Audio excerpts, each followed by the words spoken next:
háblame de el miedo que debes haber afrontado porque dejaste de trabajar en un trabajo regular para dedicarte a la fabricación y distribución de tu producto. ¿Qué tal, amigos? Sean bienvenidos a esta nueva edición de Cuéntame el Final.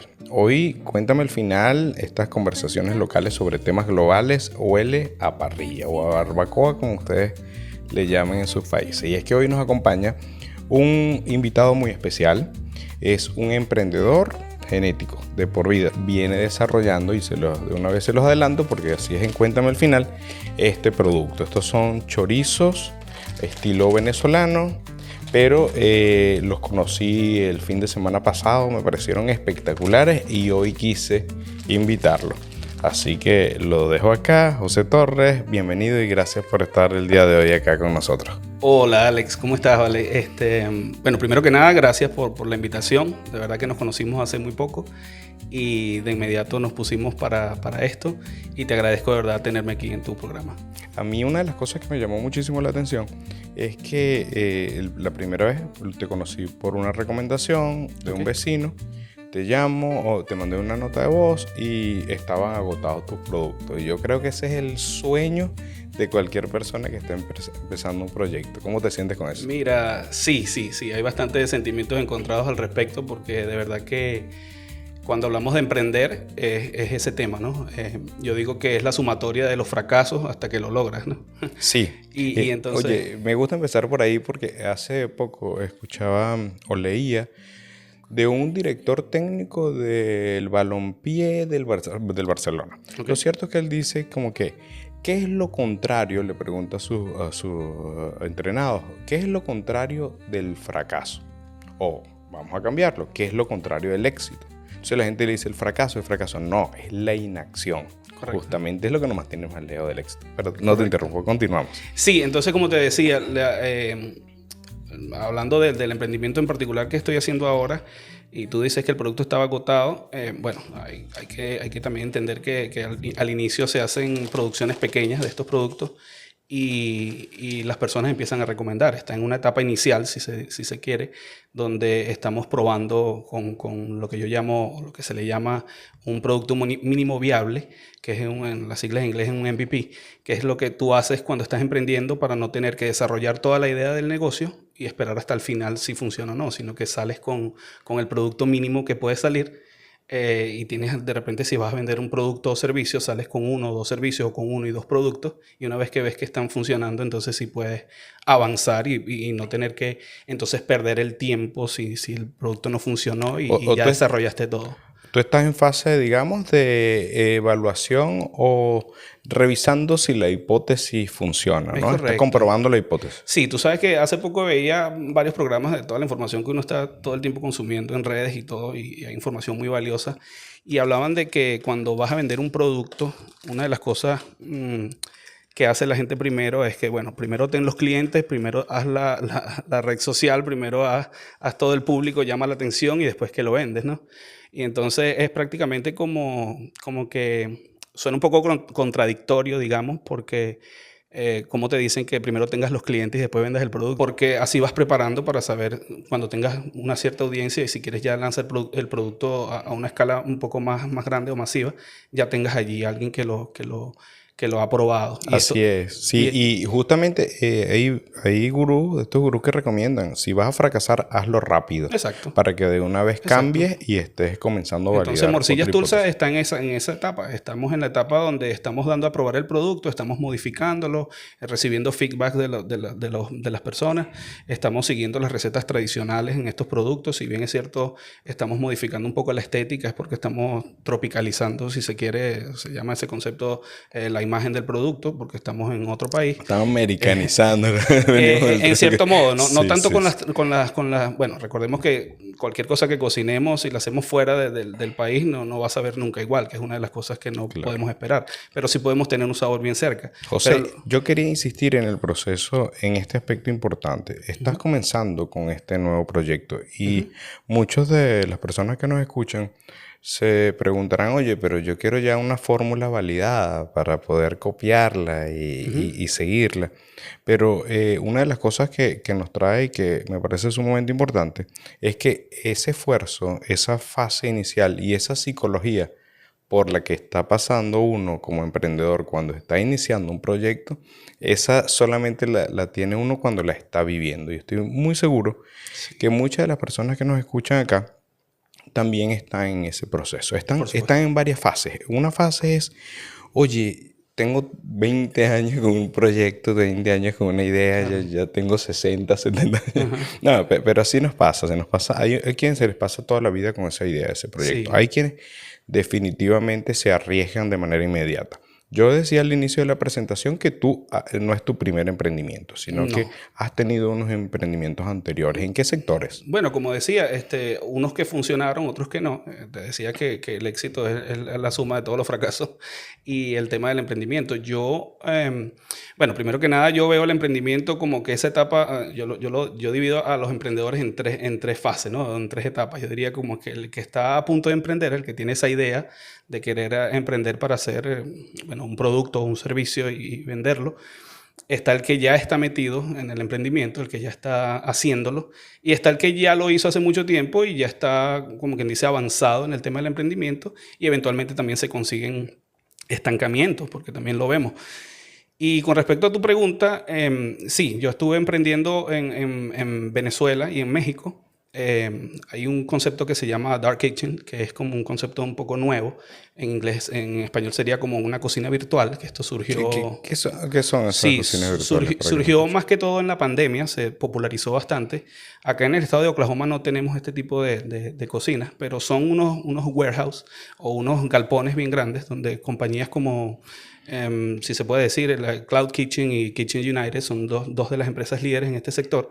Ellos trabajan con cocina oscura, que no es más que estos lugares de warehouse. Imagínate un galpón grande donde hacen divisiones como cubículos, como si fueran oficinas, pero esto lo que hacen es adecuarlo con cocinas, donde cada una tiene su campana, sus cocinas, sus mesas de trabajo y todo, y lo dividen. Y yo tengo la posibilidad de rentarlo, es decir, Sí, tengo entonces, la posibilidad de ir allá, apartar un espacio, tener una sí, cocina. entonces, Y para ahí no hacer una estoy. inversión gigante Claro. de $1 millón, de $600,000, o lo que cueste hacer un restaurante, dependiendo del tipo de restaurante que vayas a hacer, haces una mínima inversión donde vas a tener, como quien dice, una marca virtual. Lo que hacían estas empresas es que hacías tu marca, creabas tu logo, creabas tu empresa, te ponías en esta cocina y trabajabas con las plataformas de entrega, como DoorDash, bueno, todas las plataformas de envío de comida que funcionan para deliveries. ¿Conoces acá en Oklahoma? No, como te decía, no hay en Oklahoma ¿No hay? estas dos. Lo más parecido que tenemos es la de Kitchen 66, pero ellos no trabajan de esta manera. Ellos sí tienen una cocina comercial que la prestan también para que nuevos emprendedores hagan algunas cosas. Pero como tal ya comercial eran este tipo. Entonces tú te encontrabas a 40 cubículos iguales, tenías un runner o alguien, un corredor de la comida. Las entregas llegaban por estas plataformas, estaban unificadas, y entonces la gente pedía, iban a buscaban, y tú podías tener una, dos, hasta 3 marcas en el mismo sitio. Y por un lado podías estar vendiendo hamburguesas, y por el otro lado podías estar vendiendo cafés. Claro, y entonces o sea, era todo virtual. Entonces el tema era marketing, porque creabas Sí. la identidad de una marca, sabor, porque tenía que tener la personalidad y la calidad del producto, pero te ahorrabas una gran cantidad de dinero en la plataforma, No, en de la hecho, estructura. tuvo un auge grandísimo también porque mucha gente que tenía restaurantes y quebró en la pandemia tuvo que bajarse de esa categoría.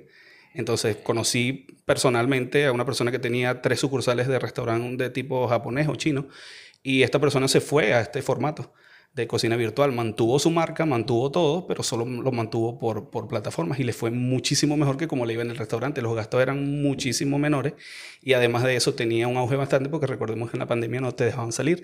Entonces la gente pedía solo para pick-up o solo para delivery, y no... Me interesa mucho el área del marketing, porque creo que era la base fundamental de un tipo de cocinas como esta. Pero me gustaría saber a qué tipo de Sí, productos entonces tenías. allí iba, disculpa que me extendí, pero Ok. el tema es que yo hice algo parecido, ya ahora explicando cómo funciona el tema de las cocinas virtuales. Hice algo parecido en Venezuela y en México. En México puse algo llamado American Wings, que era alitas de pollo. Todo este formato, como lo conocemos acá con las empresas que venden alitas de pollo, como Hooters, Buffalo Wild Wings y todo esto. Y puse esta venta así. Lo vendíamos a través de redes sociales. Recordemos que también en Latinoamérica el tema de las plataformas no está tan avanzado como acá, o de repente ya tiene un auge, pero para venderlo a nivel local, entonces trabajamos con redes sociales, con Instagram, Facebook, el mismo WhatsApp, y teníamos órdenes también. Recordemos que en ese tiempo que lo hice también estábamos ya mitad pandemia, ya saliendo casi de la pandemia, y se vendía bastante bien. Lo mismo hice en Venezuela. Hice también algo llamado Frigus. Esto era en una tienda como de smoothies y cafés, también merengadas, algunos refreshers. O sea, hice algunas adaptaciones de productos que ya vemos acá en Estados Unidos, y lo hice como allá, con algo innovador que no se veía en su momento. Estamos hablando de 2020-21. Muy bien. Y se vendió bastante bien. Muy bien, Entonces, ahora yo quiero irnos de ese proceso que va en ese arco hasta que llegas a los Estados Unidos, vienes de ok. México, realizas esos emprendimientos, te fue. ¿Qué tal te fue en resumen? Bueno, yo hice todo eso estando acá. No lo hice ni estando en México ni en Venezuela. Lo hice desde acá. Yo creé la marca, hice todo lo que es la parte del marketing, la publicidad, página web, promoción y todo esto, y las personas lo operaban allá. Yo mandaba la materia prima desde acá, lo que se podía. En el caso de las alitas de pollo sí se compraban local, pero lo que eran los condimentos y las cosas que se le echaba a las alitas o las salsas sí se enviaban desde acá. Y también con Esta es una verdadera, cuando fue una decimos cocina odisea. virtual, Sí, esta es esta fue la más verdadera. virtual que nunca. Una la manejaba un familiar en México y la otra otro familiar en Oh, Venezuela. ok.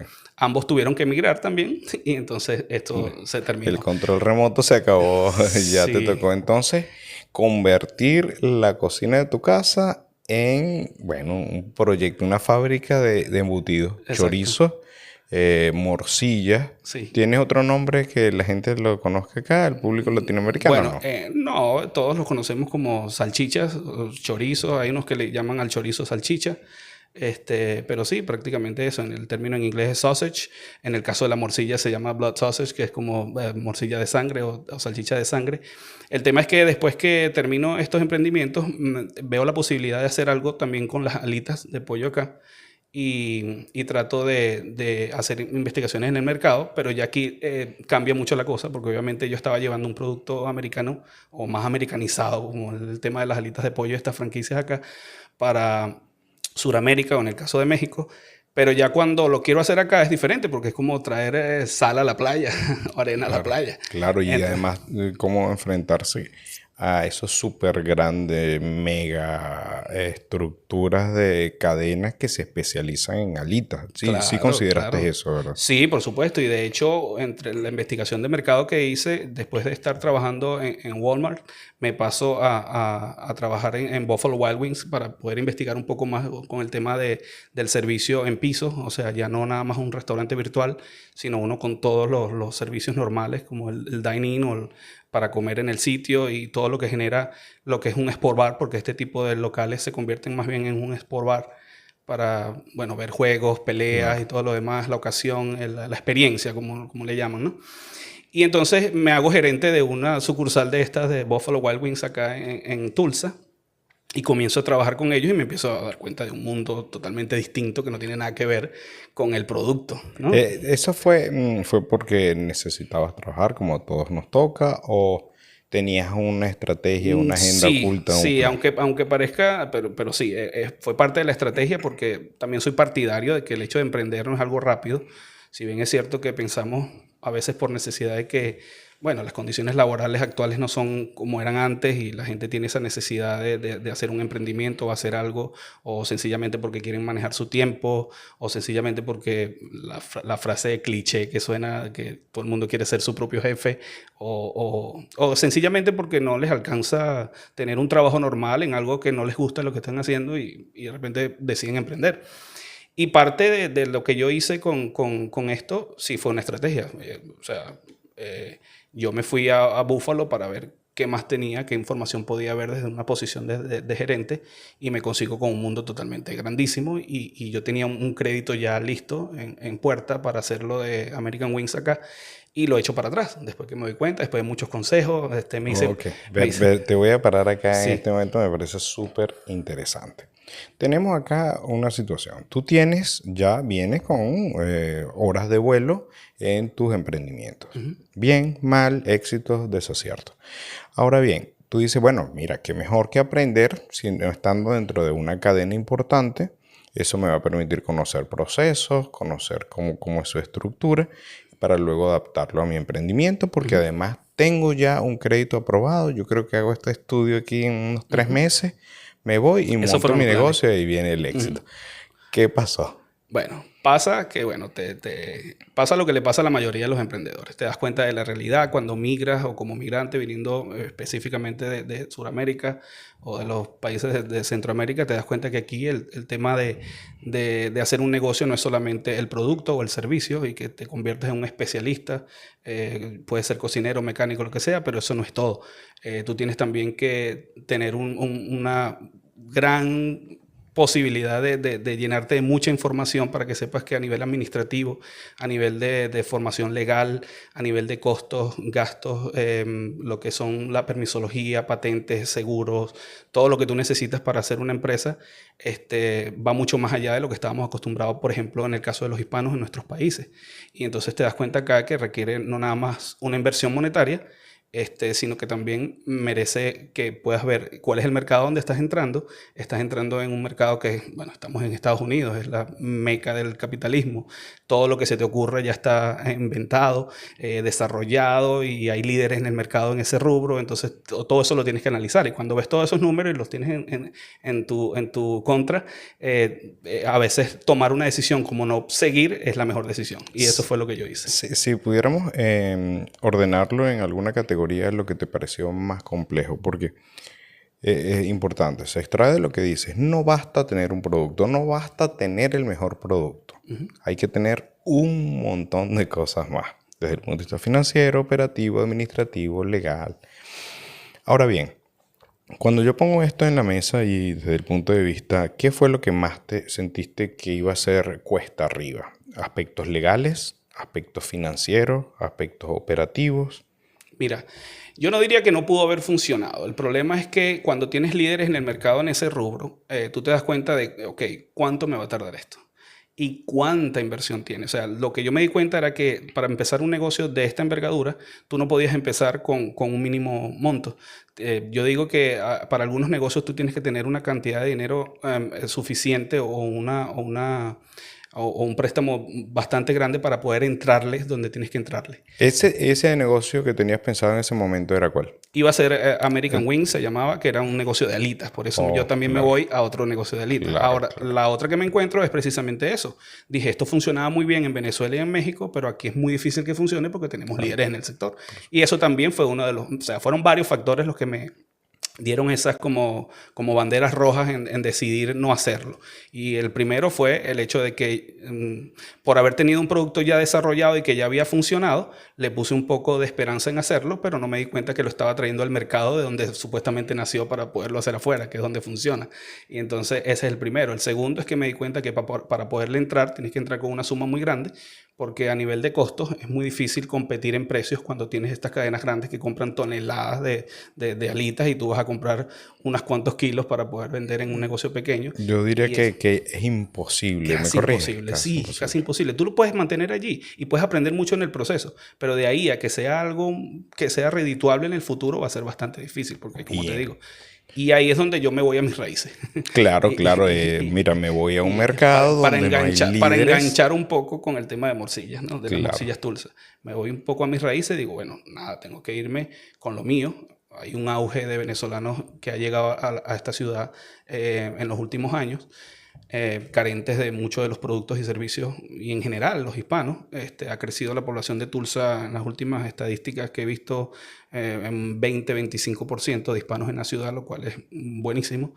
Y dije, no, aquí hay una carencia de un producto específico, pero nació de la manera más o sea, no tendría palabras para decir cómo nació, porque ni siquiera yo lo había pensado como algo que podía hacerlo, sino que en mi ¿Cómo caso... cómo es este proceso? ¿Estás tú como emprendedor? Oye, ¿qué voy a hacer? ¿Qué voy a hacer? Voy a tener que empezar a trabajar otra vez en lo que estaba trabajando antes. Quiero ser mi propio jefe. Como si eso fuera bueno o fácil. Es masoquista. Pero Sí. resulta que dices, bueno, hasta ahí un día. Pero ¿cómo surgió? ¿Alguien te dio una idea? ¿Tu esposa? ¿Sé que Mira, eres casado? sí, no es un secreto para nadie que desde que estamos acá, los que hemos emigrado, yo por lo menos que tengo ya 9 años viviendo acá en Estados Unidos, 3 los viví en Miami y los últimos 6 los he vivido acá en Tulsa, ¿no? Y lo que sucedió es que sabemos que cada vez que hacemos una parrilla, sabemos que cada vez que vamos a montar una carne, unas costillas o lo que sea, y toca la hora de comprar los chorizos o las morcillas, es donde viene el terror. O sea, a los que nos gusta cocinar o al que le gusta estar ahí de parrillero o lo que sea, siempre ha tenido que ir explorando en el mercado americano, en el mercado estadounidense, los diferentes tipos de chorizos y morcillas que tenemos. Bueno, morcillas no, casi que no hay en ningún lado, pero en el tema de los chorizos vemos chorizos de todo tipo, que siempre lo que estamos es llevándonos, yo diría, como un chasco uno tras de otro. Oye, ¿puedes decirme cuánto cuesta? Bueno, estas son las morcillas, pero yo quería, te dejo la cámara a ti mientras busco la morcilla, el chorizo, y pudieras decirme qué precio tienen y voy con mi Mira, cámara en este momento. actualmente, ese que Si tienes en la quieres mano, decirlo, ¿no? sí, por supuesto, siempre abierto con los precios. Vamos a salir de los mitos de la costumbre que tenemos de que precio el privado, dice mucha gente Sí, por allí, ¿no? sí, No, sí. yo estoy bien abierto en eso porque este es un producto del cual estoy orgulloso. Ok, Pero ¿cuánto cuesta? ¿Cuál es el precio? el chorizo cuesta $9 la ¿Por libra. qué yo te compraría este chorizo cuando en Walmart lo debo conseguir en $2, $3? ¿Me equivoco? Más o menos estaría como actualmente como unos 4, 5, $6. Varían los precios dependiendo de la marca. Ok, a mitad de precio. ¿Lo puedo conseguir en Walmart a mitad de precio? ¿A este producto? Más o menos, sí. Yo diría que Bueno, sí, pero no. ese En producto no. realidad, en este producto no, Y entonces exacto. allí donde aquí hay varias cosas que comentar con respecto al tema del precio. Mucha gente para entender la estructura de cómo funciona esto, cuando tienes un producto artesanal, que lo produces en pocas cantidades, tú imprimes la misma cantidad de tiempo para todo el proceso que lo que imprimirías para hacer un lote masivo, ¿no? Y este producto se sale de la categoría del producto industrializado, porque es un sabor natural, es un sabor único, es un sabor de nosotros. Este es el chorizo carupanero, el que acabas de mostrar, de una zona bastante popular en Venezuela por su chorizo. Y es un producto artesanal. El trabajo artesanal tiene un valor agregado. De paso, también utilizamos ingredientes de primera calidad. Tenemos carne 100% de cerdo, ingredientes naturales. Esto no tiene químicos, no tiene conservantes, no tiene aglutinantes, no tiene una cantidad de cosas que le echan típicamente a este tipo de embutido. Y eso le da un valor agregado, el cual tiene. Por supuesto, Evidentemente, yo tengo que interrumpirte porque además pero lo probé y por eso es que te invitamos. De verdad, un producto sabroso, ligero el sabor, agradable, poco grasoso. O sea, de verdad que uno está comiendo embutidos que uno tradicionalmente cuando piensa en el embutido está pensando en conservantes, está pensando en químicos, sí. salvo que sean muy costosos. Y realmente pues no me parece costoso. No, este no es paga, esto no es publicidad No, paga. Sencillamente quisimos invitar a un emprendedor que ya no estamos acercando al final, pero sí quisiera quedarnos con unos aspectos importantes. Háblame de el miedo que debes haber afrontado porque dejaste de trabajar en un trabajo regular para dedicarte a la fabricación y sí. distribución de tu producto, que además le creaste. Me gustó, le vamos a dejar las redes sociales acá abajo, pero también me gustó mucho el diseño, el manejo de marca que estás haciendo. Tienes tu página web, la haces tú mismo estás creando tu marca. Sí, esa es otra cosa. Hacemos todo. Cuando somos emprendedores somos el de marketing, el que lleva el delivery, el que produce, el que vende y todo. Muy importante tu pregunta, Alex, porque fíjate que hasta para eso tienes que prepararte. Como te decía, emprender y tener éxito emprendiendo es la suma de los fracasos, ¿no? Y yo digo que mientras más vas fracasando, más vas aprendiendo. Si quieres, tienes la opción de no y darte con la misma piedra siempre. Pero si vas aprendiendo, te das cuenta de que llevas una preparación. Para poder salirme yo de mi trabajo y dejar todo esto, tuve que prepararme antes. tú tienes que preparar tus finanzas personales, tú tienes que preparar tus gastos. Yo siempre he dicho que lo que haces acá en Estados Unidos o lo que ganes no es tanto cuánto ganes, sino cuánto gastas. Sabemos que estamos en un sistema que si hoy ganas $5,000 al mes te los vas a gastar, de seguro, pero si te ganas 20,000 también está el mercado para que te los gastes. Siempre va a haber un mejor producto, un mejor servicio, algo que puedas elevar y puedes gastarte la suma que tú quieras, ¿no? Entonces, sí, me preparé en el sentido de que bajé mis gastos a lo mínimo. Bueno, dejé de pagar vehículos, tengo vehículos propios, vivo en una renta muy baja, compartida. Todo esto son esfuerzos que haces cuando Controlar los costos para es poder lo tener el importante. tiempo, porque el problema es que lo más valioso es el tiempo. Y si no tienes el tiempo suficiente para poder dedicarle a tu emprendimiento y tienes que trabajar en dos lugares, entonces es muy difícil que puedas desarrollar y avanzar. Entonces, Morcilla se encuentra en una etapa inicial donde ya dimos este producto, que son solo tres: la morcilla, el chorizo parrillero y el chorizo carupanero. Y ya estamos desarrollando una línea de productos y pasando a la siguiente fase, que es entonces ahora pasarse a la parte de la producción, conservando los sabores tradicionales, el método artesanal, pero ya por lo menos para distribuirlo en las tiendas locales de negocios de nuestros amigos venezolanos que tienen acá en Tulsa, y los diferentes supermercados latinos, locales. Ya estoy en conversaciones para ello. Y pronto vamos a tener los productos en algunos anaqueles y también nos vamos a poder vender online y todo esto, pero esa es el futuro que le veo a este emprendimiento en particular. Excelente, José. Bueno, primero felicitarte realmente por la calidad del producto, por la atención al cliente que tienes, que me pareció muy eficiente, rápida ese día que te contacté. Además, nos gustaría estar acá dentro. ¿Cómo te va a ti? ¿Cómo me va a mí? Yo soy jefe también de mi propio trabajo. Pues yo soy autoempleado, entonces, Correcto. bueno, qué difícil es ser Sí, porque jefe de te ti conviertes mismo. en esclavo La de ti mismo disciplina. si no te pones las pilas. Entonces, Así es. Entonces, nos gustaría estar acá dentro de un año para invitarte también y que tu supuesto. proyecto esté andando. Ahora, te voy a dejar tu cámara para que te despidas de la audiencia y Sí. te voy a decir una cosa adicional. ¿Qué nos vas a regalar? O sea, bueno, nos trajo acá unos productos que se van a quedar, porque ya están descongelados, tendré que comérmelos, pero para la audiencia, un sorteo o algo así que puedan las personas participar. Si no lo has probado o quieres ganarte un combo, por decirlo así, de chorizo y morcilla, dale me gusta y nosotros próximamente estaremos dando las instrucciones de cómo vamos a hacer este sorteo para que ganes nuestros productos y los pruebes y los compartas. Perfecto. Asimismo, hay una clase, una beca para estudiar inglés en English Plus, así que vamos a estar dejando las instrucciones escritas cómo usted puede participar, ya sea para ganarse un combo de estos productos o inscribirse en el curso de inglés. Las clases comienzan en julio 7. Muchísimas gracias por acompañarnos y lo esperamos en una próxima oportunidad. Cuéntame el final llega a ustedes por cortesía de English Plus en Tulsa Tech. Inscríbete ahora para las clases que inician en julio 7.